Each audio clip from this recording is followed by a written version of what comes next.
Hello, and welcome to this episode of Lab Gab, a 15-minute podcast series that I'm hosting and is sponsored by the generous folks at SS White.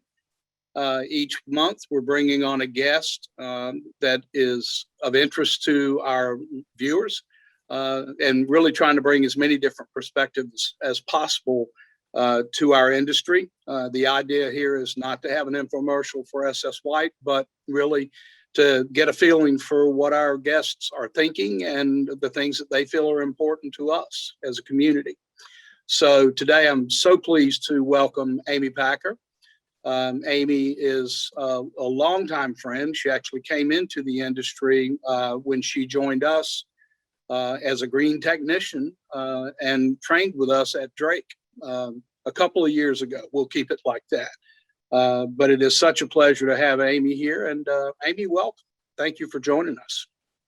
Thank you, David. I appreciate you having me on, and I appreciate SS White for their sponsorship of your podcast. It's definitely something that we need more of in our field. Outstanding. So tell us what you're doing now. Tell us about your role, and no, don't stop with just your laboratory responsibilities, but talk a little bit about your political activities. Absolutely. Right now, I am, and have been for a long time, I am serving as the marketing director and director of client services with Image Dental Arts in Asheville. We're a full service lab with about 50 technicians. So we stay busy, and on the side as a hobby, I guess, I am the president of the North Carolina Dental Lab Association and have been for the past 4 years. So I stay busy. So in our earlier conversations, you explained to me that you were only the second woman to hold that position in the association since its beginning. And it took 80 years to get you there. And now they're not going to let you go. That's what they think. I'm hoping there's someone to do that. And you're also an 11-year board member. So I really want to make a point of congratulating you and thanking you for all you're doing for our industry and for the association. Absolutely. It's very much appreciated. And I think I would be remiss without mentioning the fact that Image is a family in the Asheville area that has been in the laboratory industry now for 2 generations.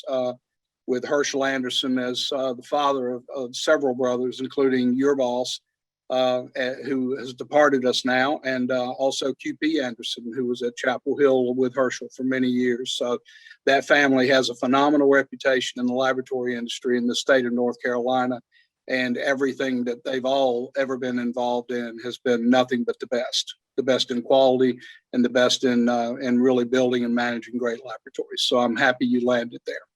Me too.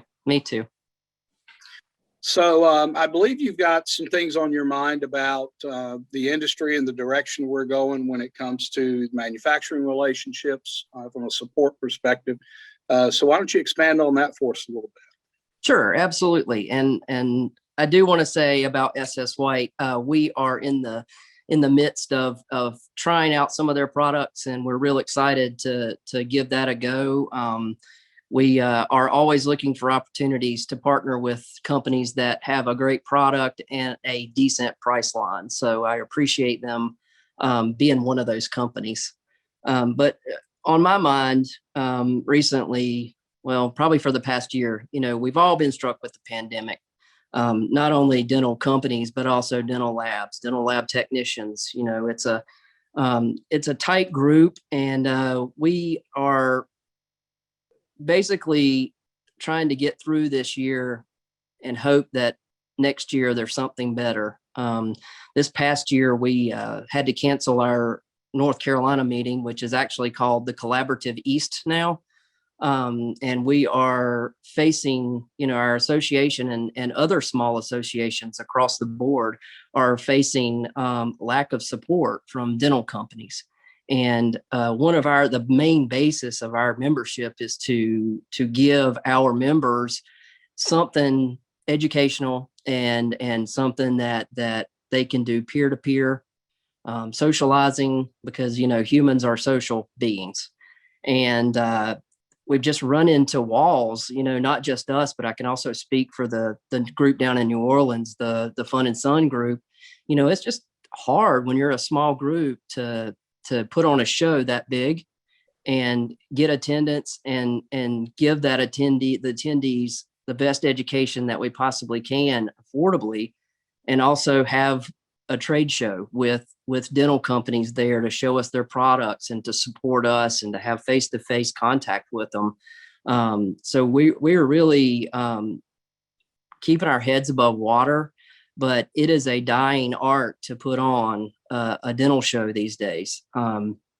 So I know that we are going to put a face-to-face on in September, and we're hoping to get more support from our dental companies. They just keep telling us that they're cutting their budget for dental shows. And that's a real sad thing, because everybody on this web-based education is just oversaturated. I get emails every day about online education, but I think truly when you're sitting in a classroom setting and you're sitting by your peers and sitting by your, the folks that practice the same thing you do, but they're in a different part of the country or different part of the state, we all grow from our experiences and learning from each other. And I think that's just been lost for the past couple of years, especially since the pandemic hit. But once that web-based education, not that there's an issue with web-based education, I just wish there was more face-to-face education.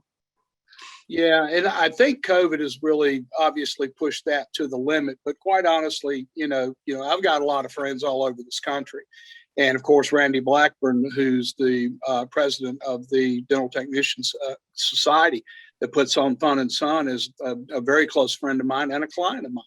I've spent a significant amount of time in his laboratory. I'm coming to his meeting. I'm also bringing SS White as a sponsor. And that's one of the things that SS White has really brought me in for, is that they've been a bit of an invisible company as far as their interaction and face-to-face with the lab industry, because they've always been a dealer company. They've always sold through Zahn and other dealers throughout the country. And it's created a little bit of an insulation from them and the market. And as last year in Chicago, when I met with them, I told them that. I said, when I look for you in the buyer's guide, you're not even in there as selling rotary devices, because you're distributed by dealers. And so they're committed. They're putting their money where their mouth is, and they're committed to raise their profile and to raise their direct support. They've also hired a field sales team, by the way, of independent reps across the country to call on laboratories and to build relationships. And so that's a bright light in this discussion you're talking about. But it did start literally with 9/11. I've been around forever. And so before 9/11, we were doing literally doctor shows at Drake. We were doing 15, 20 meetings a year face to face. And when 9/11 hit, it's like a switch flipped, and we never fully recovered from that. And I think manufacturers are like anybody else. They've got to watch their bottom line. They got to make sure they're spending their money wisely. But it's up to people like you and I and our colleagues that are politically involved in the industry, and our significant laboratory owners around the country, to continue to emphasize to the manufacturing partners that they do business with that they really need to continue to support us, because I totally agree with you. The dynamic that occurs with face-to-face learning and then going out in the break and exchanging conversation about what you just heard or saw is extremely powerful and is far more effective than any web-based education. And I know we're all a little burnt on Zoom, and I'm really happy to bring this series forward and have these kinds of conversations. But that's why we kept this to 15 to 17 minutes, because everybody's pretty much burnt. And we really want to be concise, but you really bring up a very important point to us where education going forward is concerned, because we're obviously losing schools almost to the point that they don't exist. It's true. That's true. And that hurts our recruiting too for laboratories. It's hard to find knowledgeable people, and we're having to spend a lot of money in training and start from the ground, and thank God for things like PTC that helps with that situation. We've done a lot of things over the past few years. We've changed everything, and it just seems like it's maybe helps, but it's not like it used to be back in the heyday. And I'm just pleading to people, like, support your local dental association, your state, your national association, even the NADL, try to support those entities because they're going to be gone. And you're not going to have your meetings to go to, and you're going to have to, do web-based learning, and you're not going to get to talk to your peers or your vendors anymore. It's in a critical phase, and I really look forward to you speaking at our meeting, David, in September and at Winston-Salem, and hopefully getting SS White maybe to do a little something for us. But tonight's just a plea from me. Like, if you care about what you do and you care about, this being an actual career and having meaning behind the career, I mean, keep these associations afloat, because once they're gone, they're gone. They don't start back up. Yeah, and that's what I've seen in my career, my 43-year career now, which blows my mind. I've seen it diminish. And the reality is that if manufacturers can do business without that expense, of course they want to, because it's bottom line. But the most important thing they need to understand is that they need to continue to contribute to the education of us on an ongoing basis. One of my biggest demands as a consultant is that I go in and evaluate the operational health of a client, but I'm always there to help them set up a customized training program for them to bring talent in, just like you joined us at Drake, to develop that talent, because the cavalry's not coming. I've written on this a number of times over the years, but it's gut check time for the manufacturing community. And I was so glad that SS White reached out to me and that I have this opportunity to help them understand the importance of this, and they truly do. And so our viewers are going to see a much more active role from SS White, and they've been a phenomenally well-kept secret for a long time, because when I graduated from school in '76, I thought they were the only people that made rotary devices.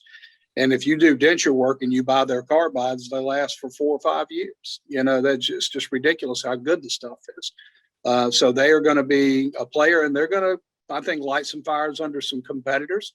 And I think it's all of our roles to bring this to the attention of the people that we buy and do business with, that we buy from. As we call them in Charlotte, our vendor partners. We always looked at people that we did business with as complete partners, just like our clients. We're all in partnership, and if anybody loses, no one wins. So you bring a great message, and I so appreciate your passion. I consider you to be head and shoulders above the average person out there, and you're really a flag bearer for us coming forward with this next generation of leadership. And I know that you're going to be a major factor in the laboratory industry on a national level as time goes on, because you're so talented and you have so much passion for what we do. Well, thank you, David. I appreciate it. So I think we're pretty much at the end of our time. Amy, I really appreciate it. I look forward to seeing you as soon as possible. I am going to New Orleans. I'm making it a point to go and kind of take SS White with me on my shoulder. But I'm going to support Randy's meeting. I'm also going to Florida next month to present at that live meeting. And I'll be anywhere that we're doing anything live until I don't want to do this anymore. And I don't imagine that's going to be anytime soon. Having too much fun. Mark your calendar, September 24th and 25th, Winston-Salem, downtown, Benton. You got it. It's been a long time since I've been in that hotel, but it would be nice. And I've got a lot of friends in that market, classmates that I went to Durham Tech with. So that will be awesome. And again, Amy, thank you so much for taking the time after a long day. And thank you so much for everything that you're doing. Thank you, David. Appreciate it. Have a good evening. You too, sir. Take care. So thank you, everyone. Thank you for joining us for this episode of Lab Gab. And I hope you will check us out on YouTube and spread the word. And if you have any feedback for me, I'm reachable in many, many formats. My email address is davidavery536@gmail.com. I'm sure they'll put it on the screen for me at the end of this podcast. If there's ever anything I can do to help you, please let me know. Take care. Thank you.